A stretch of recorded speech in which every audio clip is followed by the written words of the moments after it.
Welcome to Listen and Learn with Jay and Kay, where we challenge the status quo and add to what we know. I'm Jay. And I'm Kay, and we're live on location on the beautiful coast. What a beautiful place to be. What an exciting stimulus to be around the ocean, the waves, and this environment. I know, it's not Calgary and it's not the desert, right? This is kind of coastal desert, but that big body of water out there makes all the difference, doesn't it? Different does. environment completely from where we live and work. It is. The beach life. I mean, life's a beach, they say. and it is especially, but it is especially when we're limited by hospital settings and clinics, and certainly for our clients and patients who have had strokes. Oh, I know. And a lot of them, even if we don't live in places where people reside on the coast, but they may have a home on the coast, or they're like us and they just like to visit the coast. And that seems so simple for me, and it seems simple for you, but it's not simple when our patients have to adapt to a new environment. So many things change in a new environment. This morning we were out for a walk on the beach and walking on hot sand, dry sand, wet sand, with the waves rolling in and crashing at our ankles. Everything changes, even in our gait patterns, but the patient having a way to really experience a different environment and to change what changes with gait. We looked at our footprints and steps to determine where the pressures may have been or changed, and step length. That's nerdy, isn't it? It is that nerdy. we studied our footprints when we're supposed to be on holiday walking True. on the beach. True. No, but we couldn't help it. It's interesting. And my calves hurt. What do you have to say about that? The range of motion, the stretching, the activity in our foot muscles. The bottom of my feet hurt. Really? And ankles from balancing. And Oh. it's nothing like a cushion, foam, a pillow to stand on. No. And it was real. No. You can't fake real life. This really this is a whole new level of compliant surfaces. True. Yeah. And how about that beach rescue? We on our walk this morning, I've found stray dogs and stray cats before on my neighborhood walks, but today we found a beached dolphin. And after we found the beach dolphin, it showed that it was still moving, it was still alive, and together we got to take the opportunity to try and help Flipper. We named him Flipper. Help him get back into the water and resuscitate and swim into the surf again.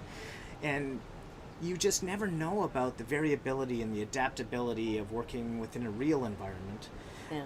But sometimes patients can't do the things we experienced this morning. So how do Right. we give them some of that experience? Well, you know, the other thing that I thought about the dolphin is that he survived.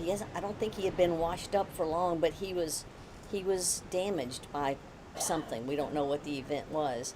And even though he could still move, he couldn't swim effectively to get himself far enough away from the shore and the crashing waves to, I don't know, maybe there's a place out there where you can sort of rest and recover.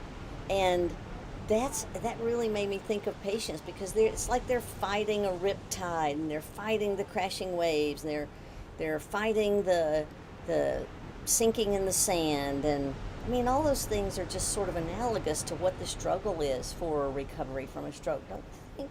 It is. And while we want to aim, I think, for the real environment and help them to struggle, if it weren't at the beach, on a golf course or a driving range or hiking on a real trail, when that may not be possible in this moment, like for Flipper, Yeah. then we have to find a way to bring that environment to them and give them progressive challenges that help them experience the environment and lead them to that goal. Yeah. So if you're a therapist and you're listening with us tonight, I want to say that I think one of the big challenges in institutional care is to create an environment that's not so sterile, that has something that has meaning to patients. I think a great idea, if you work in a hospital, is to begin to start with, so if you live at the coast, what are the kinds of things that people need to return to beach life? Well, Flip-flops. maybe it's flip-flops, maybe it's sunglasses, A maybe hat, it's, big straw hat. yeah, maybe it's a big straw hat, maybe it's their sunscreen.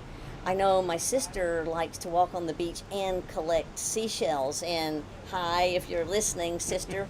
But I think even if she were in ICU and you brought a couple of nice seashells into her, that would just have to resonate with a patient and remind them of their environment and remind them of their real life, and in her case, the beach life. We were talking this morning about how the ocean air, the breeze in our hair, the smell of the water really help to create that environment. And even if it were being moisturizing, perhaps, your sister in the ICU. I know I love coconut. I don't know about your sister, but Oh, yeah. moisturizing by putting sunscreen on and having that smell, or some of that calm music, different apps on the phone to play the crashing waves and give that serenity during their therapy helps to create the environment. I even have a cologne that's called what is it called? Sea breeze? Sea salt. No, sea salt and something or other. Okay. But I love that scent, and it is kind of like a seaside kind of scent. But I mean, it's simple things, smells, sounds. You know, those meditative apps that have the sound of the ocean on them. I love the sound of the ocean. That so makes me think about my happy place, and it makes me calm, and it makes me rest well. And that's something really simple that could be done in a hospital or clinic environment that would make the patient have more of a sense of what they're striving for. Because I think patients have a hard time on their own making the connections between what does this task, this exercise on a table, or what does this exercise with a set of cones have to do with my beach life, or my golf life, or my whatever life. We have to be able to give them the hope again to see the promise of returning to those aspects of their life. Yeah. It's interesting you mentioned tables, mat tables. I was covering one time for a therapist, and the first thing that a patient said to me, a client said to me when I greeted them, was that this mat table is where they work every day. And I told them, I had planned for us to go somewhere else to do our therapy, and they said, no, but I always work on this mat table. And I said, well, why don't we try something different today? And he said, but that's my mat table. And so while environments can give you the familiarity of a known experience that taps into your central nervous system, so too can changing environment create some discomfort and some unfamiliar, novel problems for them to solve. That's a good point. Out of the comfort zone too, because you know, how many different environments have you been in? You've been in the mountains, you're a hunter, you've been in the woods, you've been in the city in the midst of Calgary, you've been on the baseball field. I mean, yes, and it's so, when we talk about all those places, it's so simple for us to go from this place to the next place to the next place, but to a patient, it's very threatening to even go from room to room. So I think that's something that we just wanted to bring to the surface in talking here on location at the beach, and how we've adapted things since we've been here to beach life, and patients need to have an adaptable nervous system, not just be able to perform in one location, but we have to bring those challenges to them. These are your flip-flops. Let's see what it's like for you to walk in those. This is a bathing suit. How does that go on? What if it's dry versus wet? Yeah. And I think even in the simplest of tasks, like dressing or going to the toilet, we had a patient where the patient always used the same restroom, and then one day that wasn't available, and despite being able to transfer independently, had a fall.